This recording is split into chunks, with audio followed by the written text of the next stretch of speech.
자, 유튜브 제 채널 5분 후의 세상 대입 전략 대개 대학별 대입 전략 시리즈 네 번째 시간입니다. 이 시리즈를 계속하고 있는데요. 제가 계속해서 똑같은 얘기를 앞부분에 전해드리고 있습니다. 무슨 얘기냐면 당장 고3이 아니라 예비 고1, 예비 고2, 예비 고3 학생들한테 더 도움이 되도록 대입 전략에 대해서 학교별로 어떤 학교가 있으며 그 학교는 수시와 정시에서 어떤 전형들, 특히 저는 이제 수시를 중심으로 얘기하고 있습니다. 수시 전형은 어떤 전형이 있으며 거기에 합격한 학생들, 특히 학종의 경우에 어떤 스펙을 가지고 있는 학생들이 합격을 했는지, 그리고 각 대학별로 수시 전형은 어떤 특징들을 갖고 있는지 이런 것들을 집중적으로 이야기하고 있습니다. 앞에 시리즈 1번, 2번, 3번까지 쭉 해가지고요. 명지대까지 얘기했고 지금 네 번째 시간은 3,6대부터 시작해서 이제 시옷으로 시작하는 대학들을 하도록 하겠습니다. 그 전에요. 제가 유튜브 제 채널 5분 후 세상을 운영하고 있습니다. 5분 후 세상은 사고력 훈련이라고 하는 그 큰 목적을 가지고 만들고 있는데요. 여러 번 얘기했지만 크게 네 덩어리의 그 사고력 문제들을 꾸준히 지금 올리고 있습니다. 근데 그 중에 이제 앞에 한 세 가지 정도 얘기를 했는데 네 번째 덩어리를 좀 소개를 해드리도록 하겠습니다. 자, 보시는 대로 포스트 코로나 시대를 준비하는 생각 네 번째 한 걸음 앞으로. 자, 이거는 그 지금 유튜브 제 채널이라고 제 이름을 붙여놓고 5분 후 세상이라는 이 사이트에서 큰 덩어리 4개 중에 네 번째에 해당하는 그런 겁니다. 그 큰 제목을 뭐라고 했냐면 수학과 과학을 재활용하기 위한 100가지 돌파구. 앞에는 사고력, 논리력, 윤리력을 얘기했는데 이번에는 이제 수학하고 과학을, 특히나 우리가 이제 문과 학생들 같은 경우는 수학을 포기하거나 사회 나와서도 그렇죠. 근데 사실 수학하고 과학이라고 하는 것이 추상적인 언어이고 그 다음에 복잡하기 때문에 힘들긴 하지만 수학하고 과학을 빼놓고는 또 실생활을 얘기하는 게 또 그 어렵지 않습니까? 그래서 수학 과학을 아예 그냥 팽개쳐 버린다라기보다는 그런 그 수학적 발상이라든가 수리적 사고, 과학적 사고 이런 것들을 좀 접근을 해보자. 그래서 부제를 이렇게 붙였습니다. 우리는 이미 다 배웠다. 어떻게 다시 살릴까? 리부트, 지식 재활용, 수학하고 과학을 좀 활용해보자. 그리고 우리가 수학이나 과학에 대해서 듣고 있던 얘기 같은 경우 잘못된 것들이 많더라. 그런 것들을 바로 잡아보자라고 하는 것이 이 네 번째 덩어리의 목표입니다. 네 번째 덩어리는 또 이렇게 세 개의 작은 파트로 나눠져 있는데요. 10번이 수리적 사고. 수리적 사고는 말 그대로 수학적인 사고를 어떻게 다시 되살릴 것인지 그런 것들에 대한 얘기들을 하고 있습니다. 그 다음에 11번 확률과 집합. 사실 뭐 대수나 도형 이런 것도 필요하지만 공부를 마치고 사회 나가 보면 사실 확률이나 집합 같은 경우가 오히려 더 쓰임새가 많습니다. 그래서 뭐 예를 들어 우리가 로또를 산다든가 이것도 확률의 문제가 되겠죠. 그 다음에 또 뭐 생일이 같다 뭐 이런 것도 속기 쉬운데 어쨌든 이런 것들이 확률이나 집합에 관한 문제로 조금만 더 우리가 생각하면 시야를 좀 넓힐 수 있지 않을까라고 해서 확률 집합이라고 하는 덩어리를 만들었고요. 그 다음에 과학적 사고, 요거 같은 경우는 이제 실제로 요즘 팬데믹으로 인해 가지고 이제 많은 과학적 지식들을 강제로 배우고 있습니다. 백신이 뭔지, 뭐 그 다음에 그 백신이 어떤 역할을 하는지, 뭐 어떻게 만드는지, 또 이게 또 어떻게 해야 효능이 있는지, 뭐 이런 것들이 많은데 이런 것들이 전부 다 과학이라고 하는 것이 이론과 경험 이런 것들이 쌓여서 만들어진 것이죠. 그래서 이런 과학적 사고라고 하는 것은 어떻게 만들어졌는지, 그리고 우리가 무엇을 배울 수 있는지, 뭐 이런 것들을 정리해 놓은 것이 바로 이 과학적 사고 부분입니다. 그래서 이렇게 해서 크게 세 부분, 요것이 이제 네 번째 덩어리가 되겠습니다. 어떻게 찾냐고요? 자, 저희 그 로고가 이렇게 생겼습니다. 5분 후 세상. 왜 5분 후 세상이라고 했냐면 평균 한 5분 정도 안팎되는 그 동영상으로 사고력 문제를 하나씩 집중적으로 좀 생각을 해보자라고 해서 너무 그 지루하거나 너무 어렵거나 너무 길지 않도록 5분을 기준으로 해서 저희가 만들고 있습니다. 그리고 제목 자체를 5분 정도 투자를 해서 생각하는 거, 사고력 이런 걸 훈련을 하면 충분하지 않을까, 뭐 이런 그 목표를 가지고 5분 후 세상이라고 제목을 정했습니다. 유튜브 들어가셔서 네이버에도 뭐 저희가 블로그나 포스트가 있으니까 많지만 바로 유튜브 들어가서 5분 후 세상 치면 저희 채널이 바로 이 로고가 붙어 있는 채널이 바로 나옵니다. 바로 클릭해 들어가서 구독, 좋아요 좀 맨날 하는 거죠. 알림 이런 거 설정해 놓으시면 새로운 동영상이 나올 때마다 거의 매일 나옵니다. 그러니까 알림을 통해서 받아보시고 하루에 한 건씩 사고력 훈련을 해본다면은 학생들은 물론이고 일반인들도 이런 생각들, 이런 사고력들이 좀 있어야 좀 다른 생각들을 해보고 뭐 좋지 않겠습니까? 그런데 도움이 좀 됐으면 좋겠습니다. 저희 사이트에 대한 소개였고요. 자, 대입 전략 대개 대학별 대입 전략 시리즈 네 번째 시간입니다. 자, 쭉 내려가서요. 명지대까지 했으니까 이제 36대로 가겠습니다. 자, 제가 항상 먼저 얘기하지만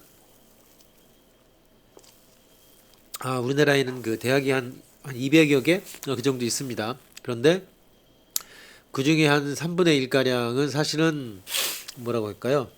돈을 준다면 가야 되는 그런 정도의 대학이라고 생각하시면 됩니다. 그러니까 장학금 받고 이제 필요에 따라서 꼭 가야 되는 학생들도 있긴 있겠죠. 하지만 그 3분의 1 대학은 경쟁이 없는 데니까 사실은 이제 원서만 넣으면 거의 갈 수 있습니다. 그러니까 당연히 장학금이라도 받고 가야 된다. 저는 그렇게 생각합니다. 그 다음에 나머지 한 3분의 1 정도는 경쟁이 그렇게 높지 않은 그 정도 대학이고, 우리가 보통 얘기하는 대학이라고 하면 나머지 30%한 70여 개 정도 대학입니다. 그러면 인서울권에 있는 대학들하고 지방 국공립대, 지방 명문대 이 정도 합하면 70여 개 정도 됩니다. 이 정도가 경쟁을 통해서 가는 대학들입니다. 제가 지금 말씀드린 거는 서울 경기권에 경쟁을 해서 갈 만한 대학들을 중심으로 얘기를 하고 있습니다. 36대 서울권에 있죠. 36대 같은 경우는 이제 그 다른 과도 있지만 보건계열 과들이 좀 유명한 그런 대학이라고 할 수 있죠. 과가 그렇게 많지는 않습니다. 36대 여기 일반적인 전형 학생부 전형이죠. 계속 얘기하지만 학생부 100% 학생부 교과 전형이죠. 2점대 중반, 3점대 초반 요 정도에 갈 수 있는 대학이라고 할 수 있겠습니다. 그리고 면접은 이런 게 있고요. 36대 수시 전형을 보면 학교생활 우수자 이 경우가 이제 그 학생부 교과 우수 제목들이 헷갈립니다. 교과 우수가 요게 내신이 100%니까 요게 학생부 교과 전형이라 할 수 있겠죠. 그 다음에 학교생활 우수자 요거 같은 경우가 기타 100입니다. 학생부 종합 전형인 거죠. 그러니까 요 경우가 내신은 보지 않고 실적과 면접으로 가는 전형이고요. 그 다음에 특성화고 36대 같은 경우는 서울 안쪽에 있고, 그리고 특성화고라든가 이런 전형들, 그 다음에 이제 아까 말씀드린 것처럼 보건계 전형들이 좀 있기 때문에 그런 데 특화된 대학이라고 할 수 있겠습니다. 36대의 학교생활 우수자 전형 기타가 100이니까 학종이죠. 학종 전형이죠. 실적과 면접을 7대 3의 비율로 반영한다. 내신은 2점대 말 3점대 요 정도에 갈 수 있겠다. 여러 번 말씀드리지만 내신 기준입니다.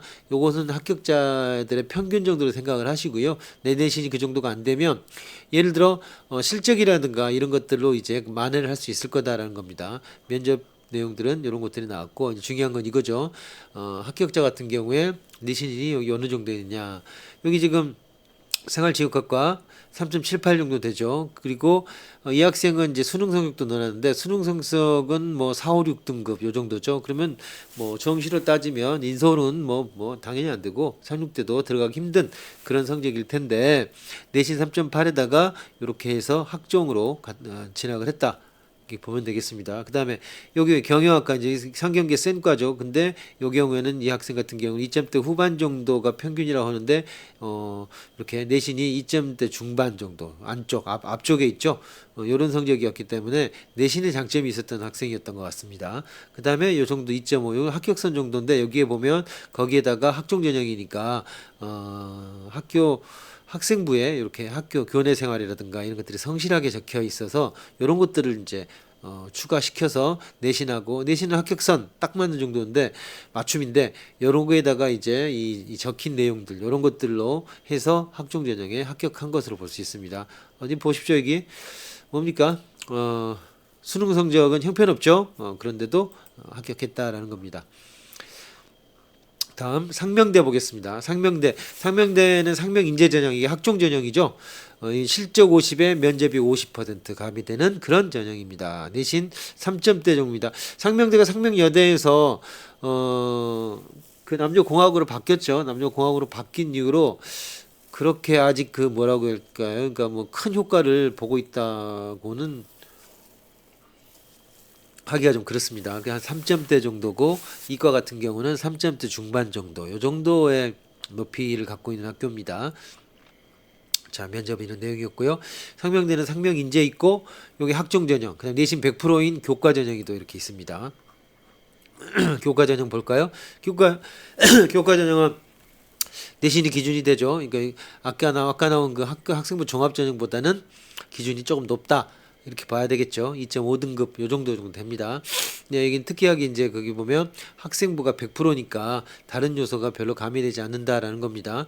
지방에 있는 학생들 같은 경우 내신이 좋은 학생들 같은 경우는 높이지 말고 지원하는 수시 전형 중에서 이렇게 뭐 이건 이제 저 학생부 교과 전형 같은 경우는 특별히 면접이나 이런 것들이 없기 때문에 서류만 내면 되는 거기 때문에 그리고 이제 정보 동의만 해주면 알아서 이제 학교에서 학생부까지 내신까지 다 학교에 있는 자료들 다 자기네가 알아서 정리해 가니까 간단한 전형입니다. 그러니까 이런 경우에는 가고 싶은 대학도 쓰지만 안전하게 하나 정도를 항상 저는 그렇게 얘기합니다. 수시 전형 때는 마지노선 내가 뭐 이렇게 하면 어떨지 모르겠습니다만 참을 수 있는 정도, 그 정도의 마지노선을 정해서 이렇게 내신으로 하나를 지원해 놓는 것이 이 정도 성적이면 상명대 정도를 마음에 드는 과로 해가지고 이게 뭐 공공인재학부나 뭐 경제금융 괜찮지 않습니까? 이런 데 같은 경우 이런 것들을 지원을 해 놓는 것이 좋겠다라는 겁니다. 면접 문제 일반적이었고요. 그다음에 합격한 학생들을 볼까요? 3.2등급에 이런 내용들이 좀 있습니다. 봉사 72시간 뭐 그렇게 썩 좋진 않지만 좀 그냥 학교 생활을 어느 정도 좀 충실하게 기록을 했다 이 정도입니다. 그다음에 이 학생 같은 경우 내신이 2점대 정도 되니까 좀 좋은 편이죠. 이 학생은 좀 억울한 게 있겠습니다. 수능으로는 3, 4, 4, 5니까 상명대 가기는 좀 조금 말리는 점수이지만 내신이나 여기 보면은 적혀 있는 거라든가 뭐 지리 올림피아드 지금 지리 올림피아드를 많이 했네요. 이런 걸 한 거 보면은 학교 생활이라든가 이런 걸 좀 성실하게 했다는 걸 알 수 있습니다. 그래서 조금 성적이 남지 않았을까 싶어요.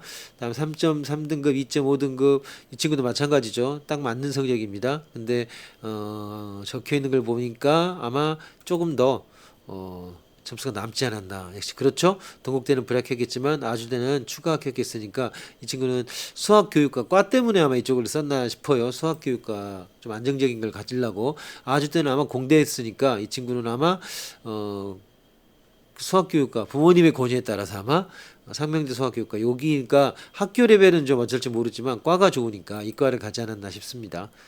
여기 보면 이제 전반적으로는 조금 좀 남는 성적이라고 할 수 있겠죠. 3.2등급 요즘 남죠.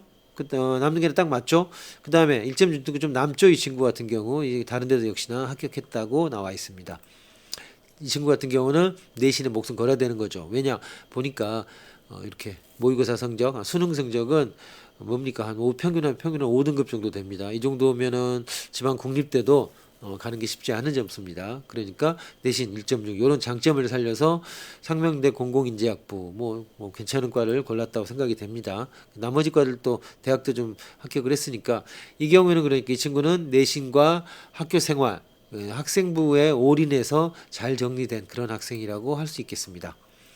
또 보십시오. 이 경우 이런 것도 이제 이 친구도 자 보니까 대부분 그렇죠. 수능으로 가면은 굉장히 안 좋은 성적이 나오는 학생들인데 내신이라든가 학생부 준비는 잘 돼 있어서 이렇게 상명대 서울권의 대학을 합격할 수 있었다 이렇게 볼 수 있겠습니다. 그다음 서강대학교입니다. 서강대학교는 이름이 자꾸 몇 번 바뀌긴 했는데 이 알바트로스 창의 이게 특기자 전형 비슷합니다. 서강대 알바트로스 창의 전형이라는 것이요. 근데 이게 여기 보지만 창의 전형 숫자도 몇 명 안 됩니다. 근데 여기 보면 과도 몇 개 없죠. 아테네 테크놀로지 이게 그 수시 때 좀 뽑고 정시 때는 안 뽑기도 하고 하는 그런 과입니다. 상당히 어떻게 보면 앞서가는 과라고 할 수 있죠. 제 친구 자식이 다니는데 학교 다니는 학생들 입장에서 보면 굉장히 만족도가 높은 과인 것 같아요. 그런데 이제 사회적으로 보면은 생긴 지 얼마 안 됐고 그래서 그렇게 이제 썩 알려지지는 않은 과입니다. 여기 보시면은 알바트로스 창의 전형으로 아트 앤 테크놀로지, 커뮤니케이션, 컴퓨터 공학 다 괜찮은 과들이죠. 비전 있는 과들이고 모집 인원이 요 다 해봐 11명입니다. 그리고 기타 100% 학생부 종합이죠. 그런데 실적과 면접, 그래서 이 실적에 여기 같은 경우는 간단하게 몇 장짜리 포트폴리오를 만들어서 내라고 했었습니다. 그러니까 여기 같은 경우는 뭔가 자기가 학교 생활을 하면서 내가 다른 건 몰라도 요거는 좀 뭔가 아트 앤 테크놀로지 문이과 통합형 같은 느낌이죠. 그 다음에 커뮤니케이션, 이게 이제 옛날로 말하면 신문방송이죠. 그 다음에 컴퓨터공학. 요런 데 내가 좀 특화돼서 뭔가 좀 열심히 한 것을 좀 보여줄 수 있다. 이런 학생들이 알바트로스 창의 이 전형에 지원하면 좋겠다라는 겁니다. 내신이나 100분위 기준은 사실은 기준으로만 보시고 여기 같은 경우는 실적이나 여기 훨씬 더 당락을 결정하는 요소가 되겠다고 볼 수 있습니다. 다음 학종이죠. 일반형 역시나 여기는 실적을 100으로 보는 그런 전형입니다. 면접이 없습니다. 내신을 보면은 다른 그 인서울의 학생부 교과 전형의 합격선 정도 되는 성적이죠. 2.0대. 그러나 실적이 강하면 얼마든지 지원해 볼 수 있겠다라는 겁니다. 자, 이제 구체적으로 합격한 학생을 보면은 경제학부 논술우수죠. 그러니까 내신 인석 뭐 3등급 후반 뭐 좋지 않았습니다. 논술은 그렇죠. 논술은 합격한 학생이 평균적으로 2.5등급이니까 3등급, 4등급 대 있는 학생들도 충분히 합격합니다. 단 논술은 논술 자체를 써야 되는 거죠. 이 친구 경제학과니까 문과니까 어떻게 어떤 사람 그렇게 얘기합니다. 논술이 딴 사람들보다 몇 점 높아야 된다. 근데 사실은 논술은 합격 아니면 불합격입니다. 맞춤법 하나 더 틀리고 더 맞았다고 해서 몇 점이 올라가는 게 아니지 않습니까?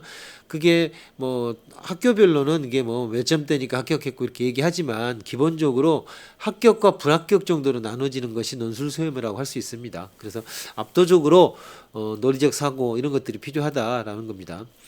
이 친구 같은 경우는 이제 산업공학인데 내신 1.7 좋죠? 거기죠? 그죠? 그 다음에 학교 내용 좋습니다. 그래서 일반계 고등학교인데 요런 곳에다가 내신도 합격선에 있었기 때문에 산업공학과 합격할 수 있었다 봅니다. 수학과 센 과죠. 학종인데 1.7에다가 많지 않습니까? 이 친구는 이제 아마도 연고대 정도를 보다가 같이 봤을 겁니다. 근데 그 중에 이제 다른 데는 모르겠고 일단 서강대는 충분히 합격했다고 보입니다. 여기 보면 이 두 학생 전부 다 봉사시간 143시간 이것만 봐도 얼마나 충실하게 채웠는지 알 수 있겠죠.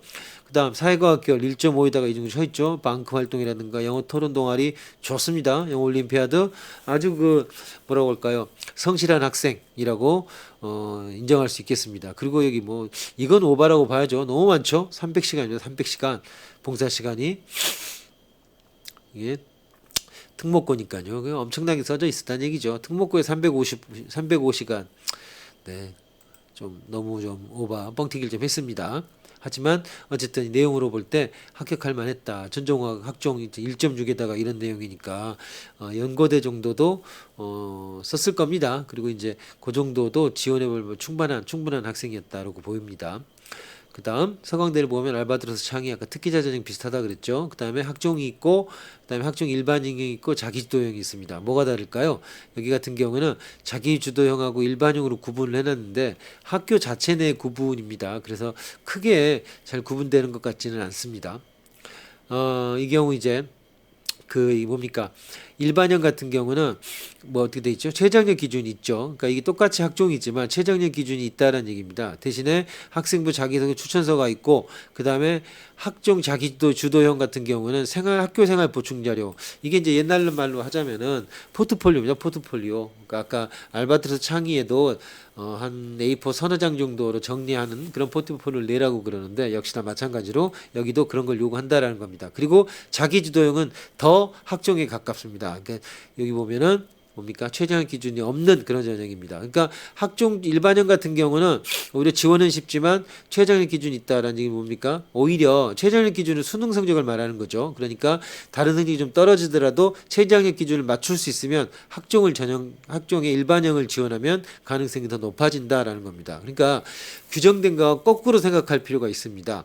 예를 들어 지금 이렇게 최저학력 기준이 있다 그러면은 오히려 그걸 맞출 수 있으면 훨씬 더 편한 전형이 돼버린다고 생각하는 게 맞겠다라는 겁니다. 항상 얘기하지만 뭐라고요? 경쟁이란 단어가 들어가게 되면은 이렇게 비슷비슷한 학생들끼리 모이기 때문에 어떤 차별성을 가질 것이냐 이게 중요한 요소가 되게 됩니다. 서울과기대 같은 경우가 선호하거나 선호하지 않는 학생들이 꽤 있습니다. 이게 이제 예전 같은 경우는 그 뭡니까 학교 레벨이 낮다고 생각했지만 이게 굉장히 오래된 학교여가지고 특히 공대결 같은 경우는 그 선배축이라든가 이런 것들이 굉장히 탄탄하다고 하더라고요. 그리고 뭡니까 지나가는 얘기지만 곱창집이 앞에 유명한 데가 있죠. 그런 것도 뭐 고려볼 만하지 않을까요? 맛있으니까. 근데 아무튼 서울과기대 같은 경우 이과 계열에 특히나 특화돼서 아주 그 좋은 선배들 사회생활 하다 보면 또 그런 것도 중요합니다. 그래서 의외로 상당히 그 선호하는 학생도 상당히 많아서 점수대도 이렇게 일반적으로 잘 유지되고 있는 그런 과라고 그런 대학이라고 할 수 있겠습니다. 전공 우수자 학종이죠. 기타가 이렇게 기타 100이고 그다음에 실적과 면접으로 되어 있습니다. 이게 이제 그 내신 기준을 보면 다른 데가 그렇게 뭐 낮지 않습니다. 3등급 정도 되고 3등급 초반 정도 되죠. 그죠? 정도 되는 걸 볼 수 있습니다. 면접 문제 이런 것들이 출제됐고요. 그다음에 서울과기대를 전체적으로 보면 전공 우수자 학종이죠. 기타 100이니까 평생 학습자 여기는 이제 그 학교가 학교인 만큼 좀 이제 뭡니까? 사회생활을 하다가라든가 이렇게 들어온 그렇게 이제 공부를 좀 해보고 싶은 사람들 이런 사람들을 맞는 전형으로서 평생 학습자 전형 이것도 학종 전형으로 똑같이 전형 요소가 만들어져 있죠. 그렇게 돼 있고 그다음에 학교생활 우수자 내신이 45% 그러니까 이것도 역시 마찬가지로 분류를 하자면은 학생부 종합에 속하지만 내신이 45니까 비교해 보십시오. 내신이 조금이라도 좋은 학생은 학교생활 우수자를 택하는 게 더 낫겠다라는 겁니다. 그리고 내신과 실적으로 그러니까 하게 돼 있고 이 경우에는 내신이 높은 학생들을 선호하지만 최저학력 기준도 붙여놨다. 이게 특이한 점이다라고 보셔야 되겠습니다. 이런 것들이 합격과 불합격의 당락의 요소로서 이 최저학력 기준이 굉장히 중요하게 작용할 것이다라는 겁니다. 다음 서울과기대 학교생활 우수자 말씀드렸죠. 최저학력 기준이 있고 그러니까 내신이 조금 더 높다라고 볼 수 있죠. 하지만 실적이라든가 이런 것들이 내신을 커버링할 수 있을 것이다라는 겁니다. 보시고요. 자, 학종으로 합격한 학생 볼까요? 2.5등급. 지금 2.5등급이면은 그 특히 이제 또 이게가 학종인데 고른기회 전형이었으니까 행정학부 이 정도면 내신이니까 조금 그랬지만 고른기회 전형이니까 그런 그 장점이 조금 작용한 것 같습니다. 실제로는 한 2.2등 0.2나 0.3 정도 내신이 조금 높았으면은 내신만으로도 됐을 것 같아요. 그 다음 여기 3등급인 학생입니다. 여기 보십시오. 여기도 마찬가지로 이 친구는 내신이 나쁜데 사실은 수능이 그것보다는 나은 형편입니다. 이 친구 같은 경우는 오히려 수능이 나은 거 보니까 역시 논술이죠. 이 친구는 내신은 보다는 논술이 더 가까운 특히나 이제 수학 성적이 수학이 좀 자신이 있었지 않나 싶습니다. 이게 수학 자체가 수능에서는 좋지 않았지만 이 친구 같은 경우는 그런 친구들 좀 있죠. 난이도 있는 거 좀 그런 것에 강한 학생 그런 친구였던 것 같아요. 그래서 논술 전형이고 내신이 좋지 않았지만 논술 전형으로 합격했다. 이렇게 보이고요. 그다음 기계자동차 이런 게 이제 그 각광받는 그런 과라고 할 수 있죠. 이런 데 같은 경우 요 학생도 이제 내신도 괜찮고 학생부에 적혀 있는 것도 괜찮고 학종 전형으로서는 아주 이상적으로 구성이 되어 있는 그런 학생이었다고 보입니다. 자, 이런 학생이 합격을 했고요. 서울과기대도 이렇게 학종 전형이 학종 전형으로 성실하게 학생부를 준비한 학생이 합격했다. 이렇게 볼 수 있겠습니다. 그 다음 볼까요? 서울교대입니다. 서울교대 같은 경우는 교대는 별로 이렇게 전형들이 많지가 않죠. 초등교육학과 하나고 그 다음에 학교마다 약간 다릅니다만 남학생과 여학생이 워낙 많으니까 남학생들한테 어퍼머티브 액션 약간의 이제 핸디캡 그 메리트를 좀 주기도 하죠. 그러면 이제 남학생들 같은 경우는 조금 이제 그 합격선이 점수가 좀 떨어지고 좀 이제 그 여학생이 더 많으니까 지원자가 남학생이 조금 더 유리한 경우도 있긴 있습니다. 하지만 수시 전형 같은 경우는 대부분 학종 전형인데다가 거기다가 이게 내신 전형 같은 경우도 있지만 학교장 추천이 들어가게 돼 있죠. 그리고 아시다시피 교대 같은 경우는 내신을 반영할 때 국영수하고 주요 과목 플러스 은비체 기계까지 다 반영을 합니다. 다 이제 반영 비율이 낮긴 하지만 또 그랬죠. 경쟁이라고 하는 것이 있기 때문에 교대를 준비하는 학생이라면 국영수뿐만 아니라 다른 과목도 크게 그렇게 함정 구멍이 생길 정도로 약한 그런 과는 없어야 되겠다. 전반적으로 그러니까 두루뭉술하게 내신 성적이 좋아야 되겠다라는 겁니다. 자, 합격자 볼까요? 여기 보면은 교대 가는 학생들의 특징이 더 그겁니다. 봉사 시간이 엄청 많죠. 이건 진짜 많습니다. 특수 목적고니까 이 학생은 아주 교내 동아리 활동이나 도서관이나 독서 이런 거에 아주 특화된 학생 같아요. 그리고 봉사 시간 보십시오. 장난 아닙니다. 내신 1.5 아이 예술입니다. 이 친구 같은 경우 이렇게 교대 같은 경우는 내신도 좋고 학생부에 적혀 있는 것도 좋고 그러니까 진짜 바른 생활 사나이들인 거죠. 그다음에 이 보면 전과목 1등급에 이 보십시오. 교육 감상 받은 거에다가 수능 뭐 이것도 1, 2 탐구만 2등급이지 다 1등급입니다. 교대 가는 학생들은 이렇게 거의 만점에 가까운 그러니까 스카이 정도 가는 거 되는 거죠. 서울교대니까요. 서울교대, 경인교대 뭐 이 정도라면 스카이 가는 거랑 그 진배 별로 차이가 나지 않는 그런 성적들을 가지고 있습니다.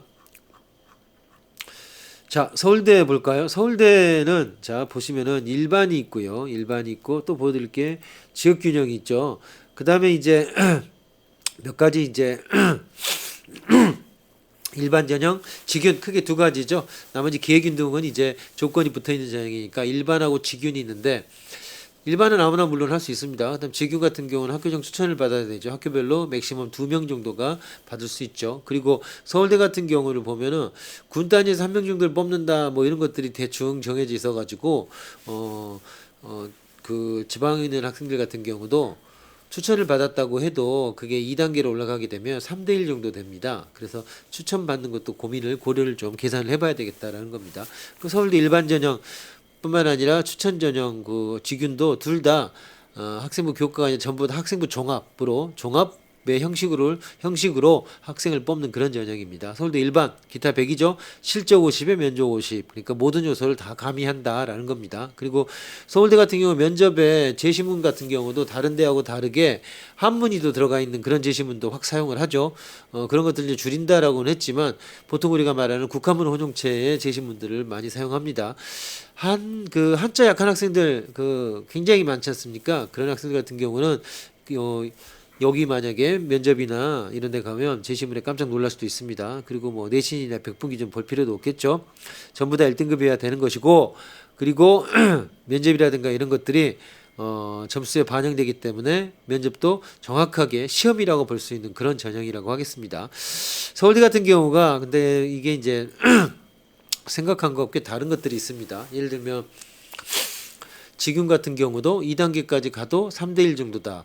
뭐 3대1 별거 아닌 것 같지만 굉장히 센 겁니다. 비슷비슷한 성적을 가진 학생들이 3대1이다. 장난 아니게 센 거다라고 볼 수 있습니다.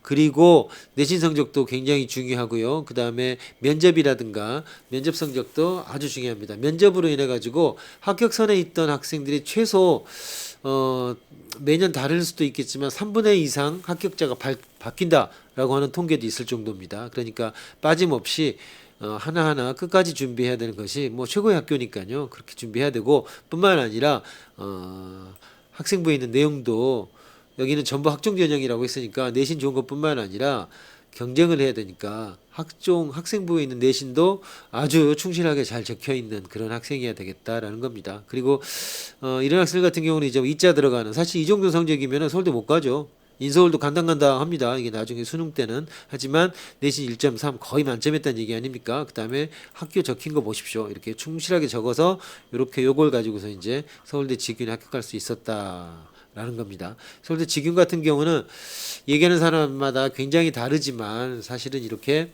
학교 생활 충실에 충실 내신은 1.5 안쪽 그 정도는 충분히 돼야 된다.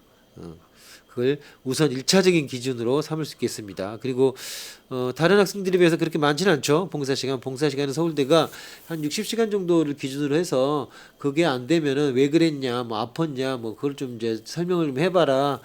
이런 서류를 내야 됩니다. 그러니까 다른 데도 원형이 쓰고 있는데 그래서 이제 봉사 시간은 60시간 이상 정도면은 크게 문제가 없다. 예. 그렇게 볼 수 있겠습니다. 합격자들 보고 있으면 제가 봐도 좀 짜증납니다. 1.3등급에다가 뭐 이거 보십시오. 159시간 뭐 아유 뭐 별거 다 했습니다. 일반계 고등학교임에도 불구하고 교내대회라든가 뭐 계란낙하대 어서 들어본 것들 거의 다 했죠. 이렇게 그죠? 그다음에 동아리 활동, 수학 동아리도 했고 수학 동아리만 해도 두 개입니다. 그다음에 생명과학이라든가 자율 동아리 자 이런 것들을 해서 과학 이런 것들에 특화되었다 있다라고 하는 것을 충분히 보여주고 있을 뿐만 아니라 이런 것들을 보게 되면은 보통 말하는 범용 스펙이라고 하는 거 있죠. 봉사활동 이런 것까지 아주 충실하게 잘 채운 그런 성적 그런 그 학생부를 보여주고 있다고 보입니다. 이런 경우는 이 친구는 추적해서 보면 장수만 해도 한 20여 장 될 겁니다.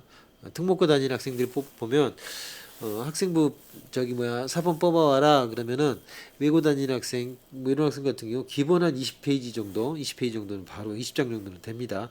일반고 선생님들은 학생도 많고 해서 특별히 잘 안 써주면 그 몇 장 뭐 몇 장입니까? 10장 안쪽입니다. 근데 이제 일단 장수만으로도 한 20여 장 정도 이렇게 될 만큼 충실하게 적혀 있는 그런 학생부를 구성했다라고 볼 수 있겠습니다. 직윤이죠, 직윤 같은 경우는 재학생들만 갈 수 있는 전형에 속하죠. 당연히 학교장 추천을 받아야 되니까요.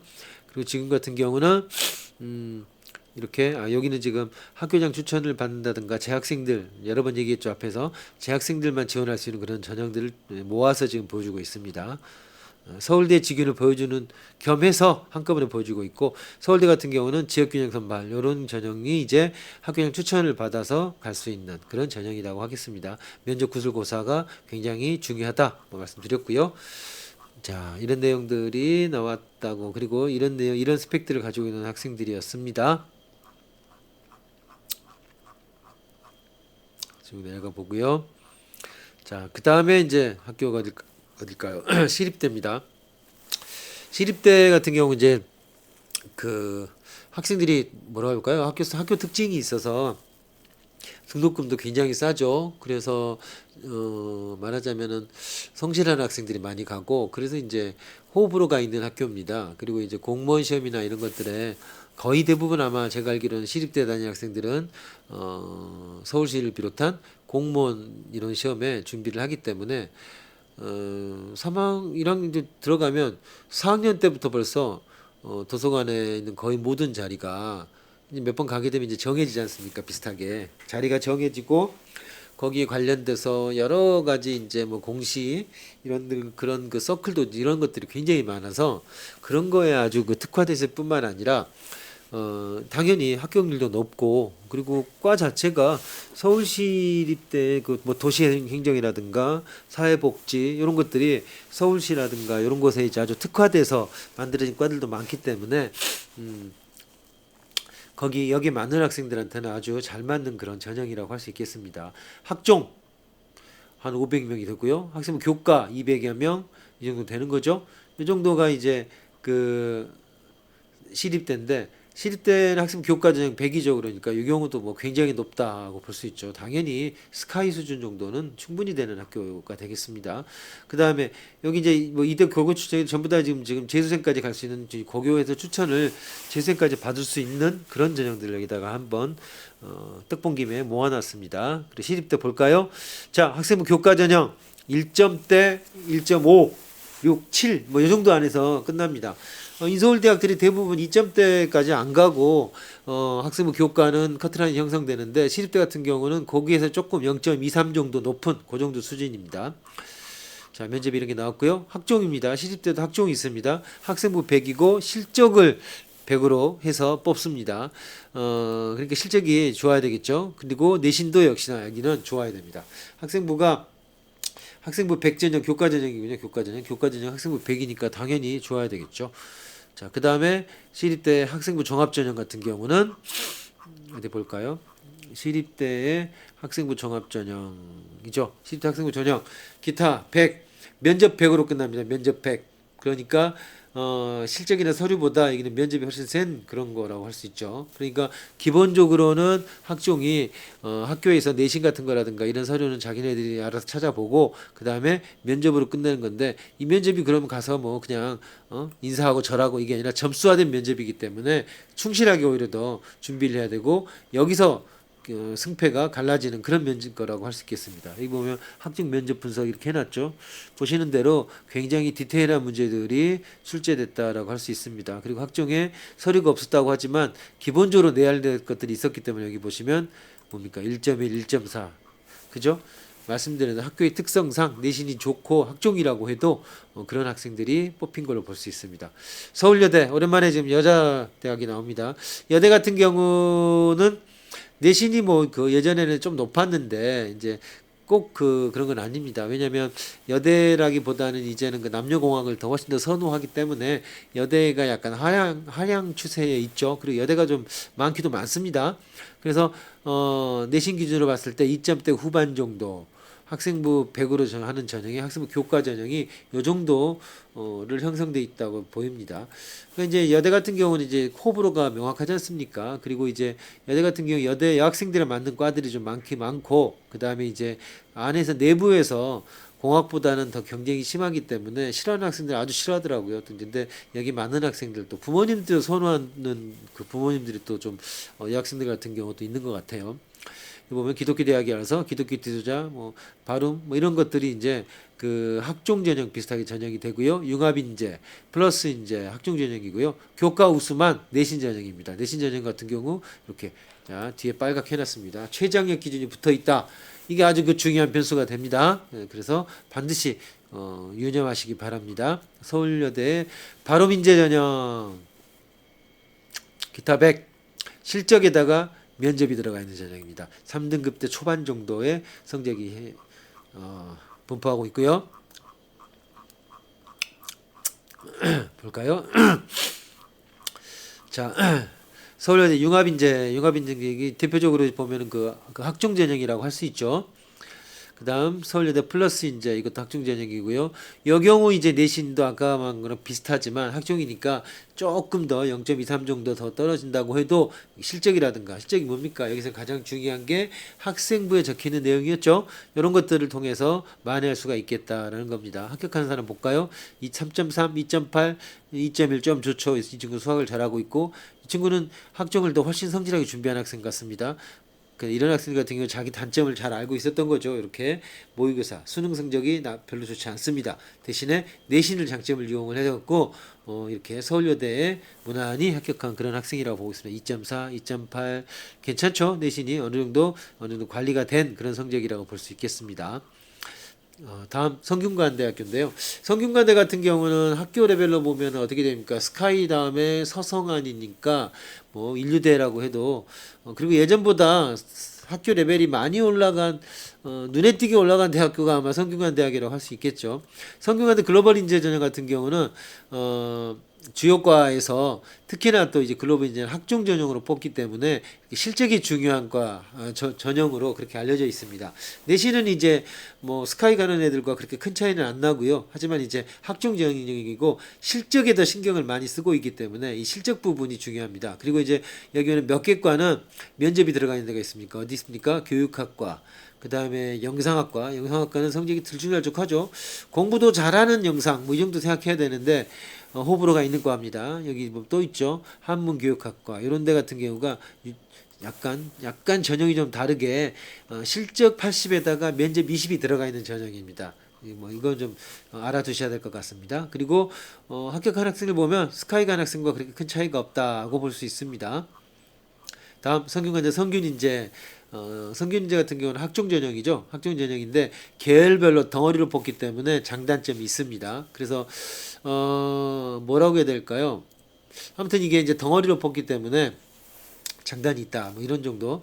그러니까 아직 뭐 정확하게 내가 공대인데 공대 같은 경우는 세부과로 들어가 버리면은 바꾸기가 쉽지 않지 않습니까? 예를 들어 기계를 갖다가 전자공학 한다 쉽지 않죠. 그래서 여기 같은 경우는 크게 덩어리가 자연계열, 공학 계열 이렇게 있으니까 요런 것들은 좀 그 처음에 아직 내가 정하지 않은 상태라면 두루뭉술하게 가서 그 안에서 내가 전공을 구체적인 걸 찾아보려는 그런 걸 한다면은 좀 어느 정도 좀 도움이 될 수 있지 않을까 생각됩니다. 소프트웨어 과학 이제 이건 이제 여러 번 얘기했지만 소프트웨어 전공들이 이렇게 많이 생겨나게 됐죠. 그 전형 자체를 소프트웨어 전형이라고 하는 걸 만들어 가지고 소프트웨어 특기자들을 뽑는 과들이 굉장히 많습니다. 그 중에 이제 성균관대 같은 경우는 이제 뭐 삼성하고 연관이 있다고 하니까 뭐 전자는 뭐 삼성전자가 우리나라뿐만 아니라 전 세계적으로 1등이니까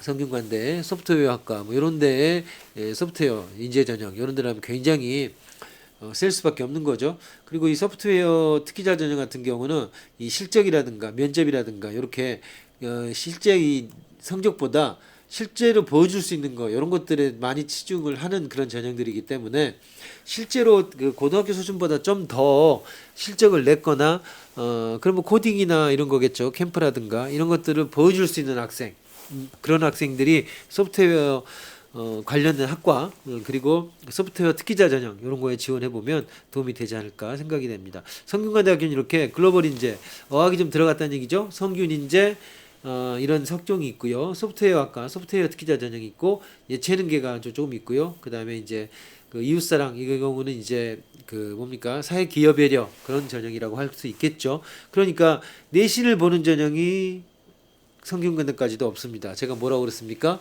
고대 학교장 추천인 내신을 좀 보고 그 다음에 스카이 성균관대까지 내신을 보는 전형이 거의 없다. 내신만으로 갈 수 있는 전형이 거의 없다고 생각하는 게 맞습니다.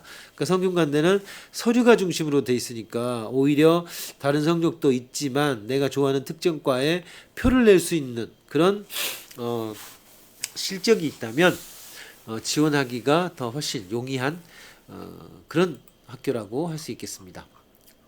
예체능 특기자 이거는 뭐 특기자 전형이고요.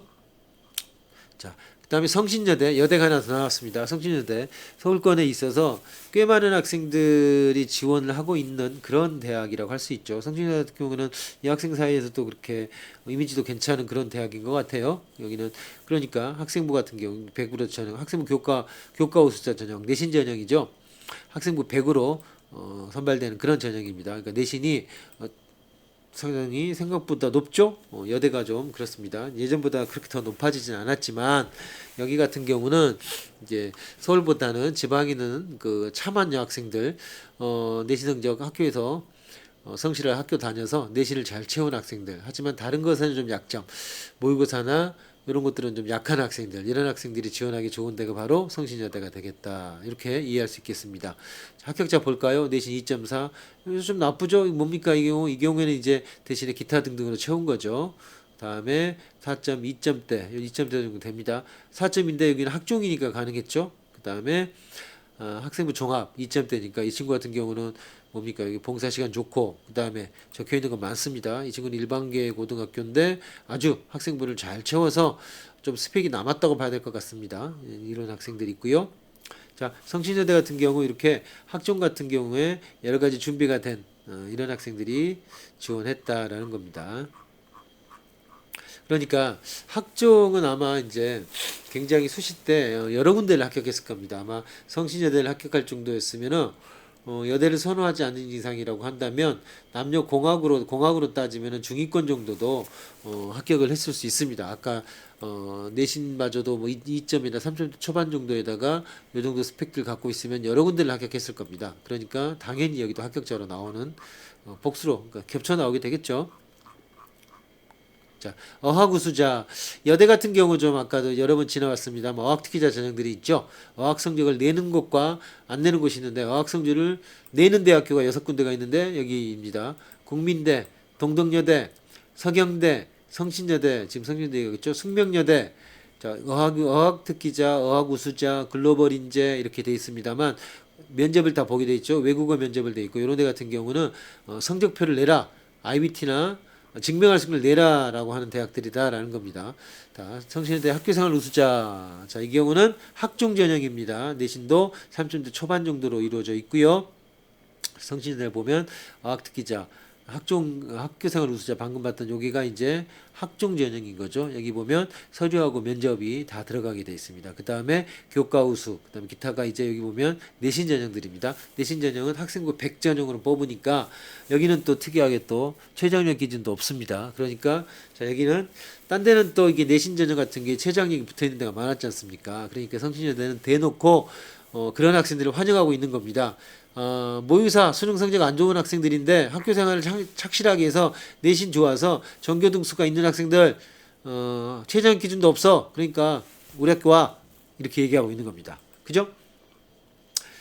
여기 정도까지가 이제 그 성신여대의 전형이고요. 세종대 같은 경우가 지방 학생들이 선호한 경우가 많습니다. 예전에 그 수도여사대에서 바뀐 지가 꽤 됐죠. 근데 지방에서 선호한 경우들이 좀 있습니다. 그리고 세종대 같은 경우는 또 그런 것이 학생회 같은 경우가 옛날에 명절 때 보니까 세종대 그 어린이대공원 앞에 버스가 어마어마하게 많이 써져 있더라고요. 그리고 지방 곳곳으로 간다고. 그러니까 학생회 차원에서 지방 학생들이 워낙 많다 보니까 단체로 이렇게 차를 대절해서 이렇게 명절 때 내려보내는 그런 그 학생 편의를 위한 그런 사업을 하더라고요. 그만큼 이제 지방 학생들이 많다 이렇게 봐야 되겠죠.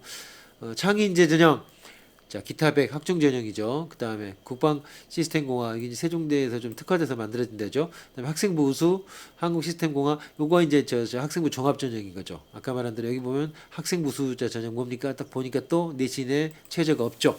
어디하고 비슷하죠. 이 경우가 지금 대놓고 그러니까 지방 학생 중에 성적이 좋은 학생들 와라.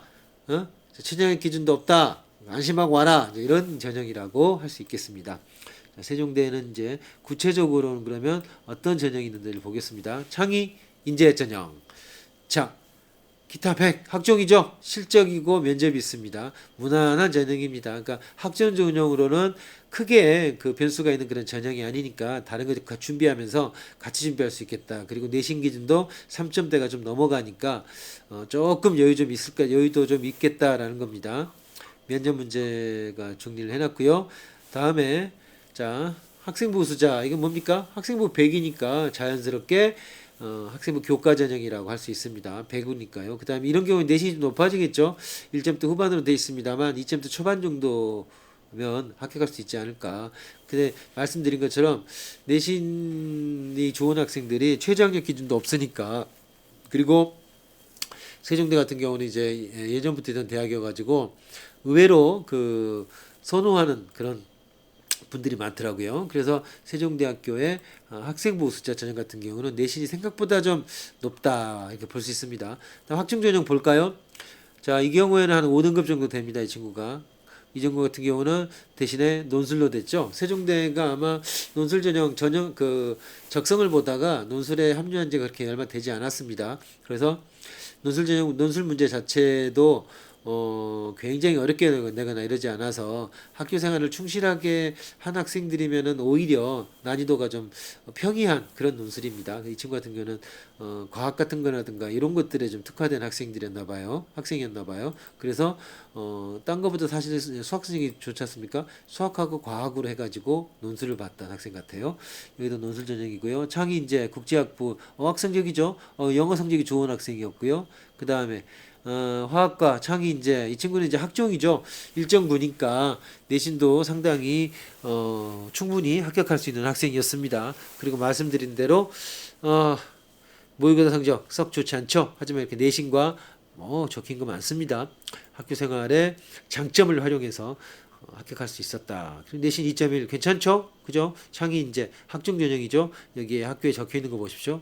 이 친구 같은 경우는 여기도 나왔지만 외대나 동국대, 경희대까지 그 정도까지도 합격할 수 있는 정도였습니다. 다 합격했다는 얘기죠. 그러니까 학종 전형의 장점이 이겁니다. 어느 정도 선을 넘어가면 학교 레벨만큼 그 학종의 합격선이 확연하게 차이가 나지 않기 때문에 잘 준비하면 인서울 중위권 대학 그런 대학들이 특히나 학종들이 많고 학종으로 많이 뽑기 때문에 여러 대학을 한꺼번에 다 지원할 수 있고 다 합격할 수도 있다라는 겁니다. 그게 이제 학종 지원을 준비한 학생들의 아주 유리한 점이라고 생각할 수 있겠습니다. 그렇습니다. 세종대에 보니까 창의 인재 학종 전형이었고요. 학생부 수, 한국시스템공학, 특별히 여기 같은 경우는 이제 이런 데가 이제 특화된 과죠. 이런 경우가 이런 데 같은 경우가 학종 전형이라고 할 수 있겠습니다.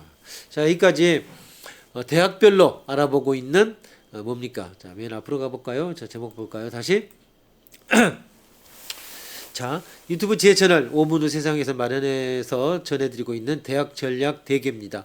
대계라고 제가 이름을 정한 것이 대충이 아니고 큰 그림을 보자라는 얘기입니다. 그래서 고3 학생들보다는 예비 고1, 예비 고2, 예비 고3, 그러니까 1, 2, 3년, 3학년 정도, 3년 정도 대입이 남은 학생들한테 더 적합한 얘기를 해드리고 있습니다.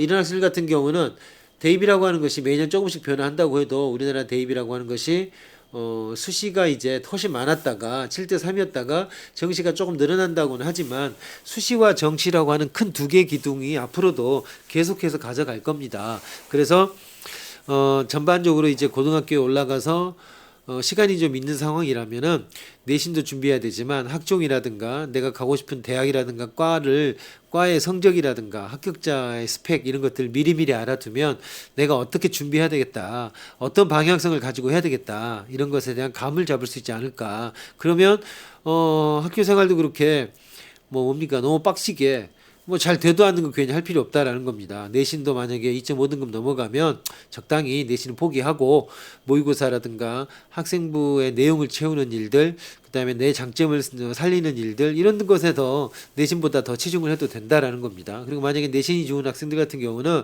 모의고사 좋으면 좋지만 지방 같은 경우는 내신 1등급이 모의고사 3등급이 거의 대부분이라고 그랬잖아요. 이런 학생들 같은 경우는 역시나 모의고사 수능 성적이 그렇게 좋지 않을 거니까 내신을 위주로 하는 전형들, 그다음에 특히나 학생부도 좀 적히는 게 쉽지 않다. 그러면 학생부 교과 내신이 90% 100% 반영되는 그런 전형들에 지원을 하면 오히려 크게 어려움 없이 아까 그 여대 어떤 여대나 세종대나 이런 데 같은 경우는 최저학력 기준도 보통 학생부 교과 전형은 내신만 좋고 너무 좀 그 학력이 떨어질 수도 있으니까 그런 것들을 우려해서 대학들이 뒤에다가 최저학력 기준을 붙여놓는데 최저학력 기준도 없는 대학들이 많이 있지 않습니까? 이런 것 같은 경우는 합격선이라든가 오는 학생들의 구성이 굉장히 달라지게 되죠. 그러니까 이런 학교는 그런 특성들을 미리미리 파악해서 이런 경우에는 내신의 성적이 0.2 정도 기준보다 0.2가 넘어가면 상당히 그 커트라인에 들어가기 쉽지 않기 때문에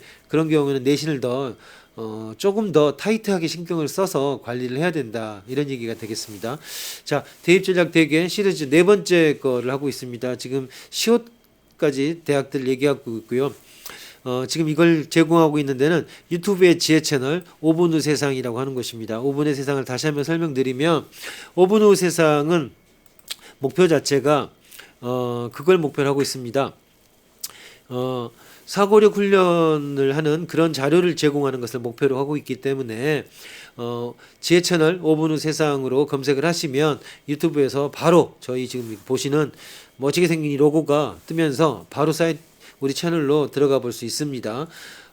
구독, 좋아요 맨날 얘기하지만 다 공짜 아닙니까? 그리고 알람 설정을 하시면 매일매일 사고력을 훈련할 수 있는 문제와 멋진 동영상 그림이 바탕으로 되어 있는 해설까지 전달해 드리니까 그냥 들어라니까 존말할 때 그죠? 그렇게 하시기 바랍니다. 그리고 그 내용이 어떤 거냐 크게 마지막으로 더 설명을 드리면 네 가지 영역을 갖고 있는데 첫 번째는 나와 우리를 돌아보는 100가지 사고력 질문이라고 해놨습니다. 그 안에는 틀없는 원숭이를 위한 논리, 자기정체성, 인간마음, 기계마음, 그리고 진화 이런 소제목을 가지고 약 100개 정도의 사고력에 관련된 질문을 던지고 있습니다. 이런 질문 같은 경우 굉장히 유명한 질문도 많이 있어가지고 사고력에 관해서는 감히 말하자면 대한민국에서는 최고의 것들을 모아놨다.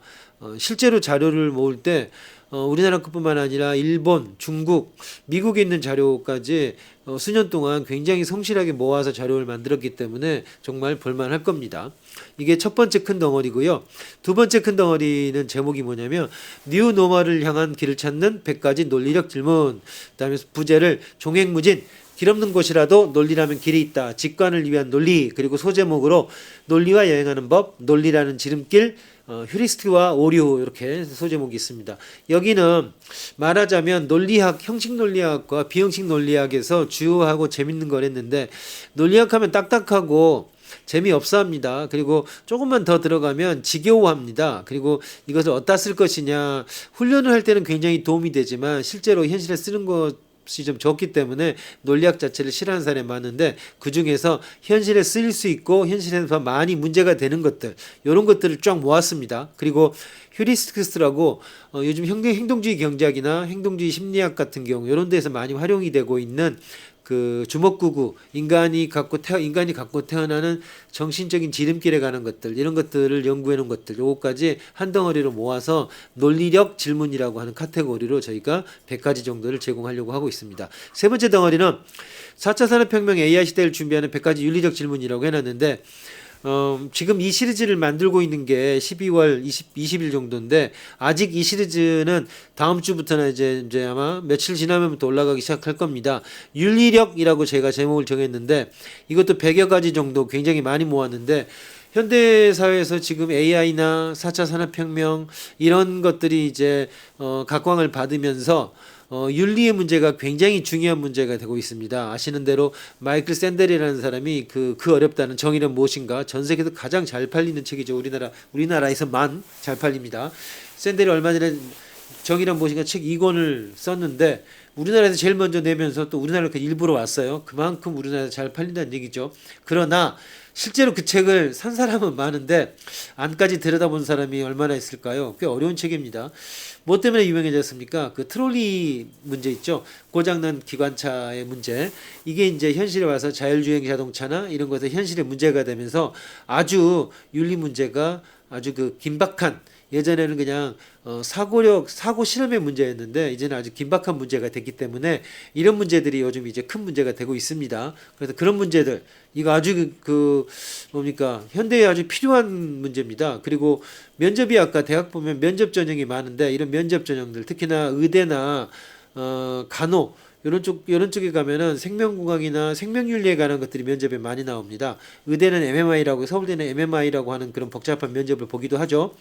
그러니까 이런 면접에 윤리 문제가 많이 나오는데, 이 윤리가 이제는 그 착하게 살자의 수준이 아닙니다. 공부를 해서 알아야 되는 겁니다. 그래서 이 세 번째 덩어리는 바로 윤리의 문제를 중심으로 해서 윤리의 문제, 생명 그리고 로봇, 공정한 분배의 문제까지 아주 각광받는 이런 문제들을 집중적으로 다루고 있습니다. 요게 이제 이번 주부터 와장창 이제 집중적으로 좀 올려보려고 하고 있습니다. 이 부분 같은 경우는 아마 많은 학생들이 더 큰 관심을 갖게 되리라고 믿습니다. 그리고 관심을 가져야 합니다. 나중에 면접 보고 나면 정말 공부 안 했다는 것이, 진짜 공부 좀 할 걸, 이라는 생각이 뼈저리게 느껴질 것입니다. 계속 설명했지만 학종에서 면접이라고 하는 것은 점수화돼서 굉장히 당락에 중요한 요소입니다. 평소에 공부하자, 이런 얘기입니다. 자, 유튜브 지혜 채널 5분의 세상 네 번째 덩어리는 뭐냐면요, 수학과 과학을 재활용하기 위한 100가지 돌파구입니다. 그리고 부제를 우리가 이미 배웠다, 어떻게 다시 살릴까, 리부트 지식 재활용이라고 해놨습니다. 수학과학 문과 학생들 같은 경우 진짜 어떤 통계에 따르면 고등학교 1학년에서 2학년, 고등학교 1학년 정도 되면 한 절반 정도가 수학을 포기한다고 합니다.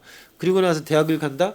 괜찮은 대학 가면, 문과도 대학 가면 요즘 수학 다 합니다. 확률 통계, 특히 통계는 거의 모든 인문과학, 사회과학에서 다 활용이 됩니다. 특히 사회과학 같은 경우는 통계를 벗어날 수가 없습니다. 그러니까 수학을 못해도 대충 넘어갈 거다, 이렇게 생각해서는 안 된다라는 겁니다. 학생들은 당연하고요. 일반인들도 수학이나 과학적 사고라고 하는 것이 직장 생활이나 사회생활 하면서 오히려 더 필요할 때가 많을 겁니다. 그리고 그런 걸 이해함으로써 다른 사람들보다 훨씬 더 문제 해결을 잘하거나 더 좋은 성과를 낼 수 있는 그런 기회가 더 제공되기도 합니다. 그래서 네 번째 덩어리를 수학과 과학을 재활용하는 그런 아이템으로 정했습니다. 뭐라고 얘기해? 네, 유튜브 지혜 채널 5분 후의 세상입니다. 다시 말씀드리면 지금 이 시리즈는요, 유튜브 지혜 채널 사고력 훈련을 특화시킨 5분 후 세상에서 제공하고 있고요. 큰 제목은 대입 전략 대개 대학별 대입 전략 시리즈라고 해서 지금 이 네 번째 시간은 시옷으로 되어 있는 학교들의 일부를 했습니다. 삼육대, 상명대, 서강대, 서울과학기술대, 서울대, 서울시립대, 서울여대, 그리고 성균관대, 여기 성균관대 거기까지 쭉 진행을 해서 성균관대 많이 있군요. 그 다음에 성신여대, 세종대, 여기까지 세종대까지 네 번째 시리즈의 내용이었습니다. 다음 다섯 번째 시리즈는 여자대학교 중에 대표 대학이라고 할 수 있는 숙명여대부터 시작해가지고 이제 숙명여대, 숭실대, 아주대 이렇게 넘어가는 그런 시리즈를 더 계속해서 진행하도록 하겠습니다. 이번 시리즈는 여기까지 하겠습니다. 예, 감사합니다.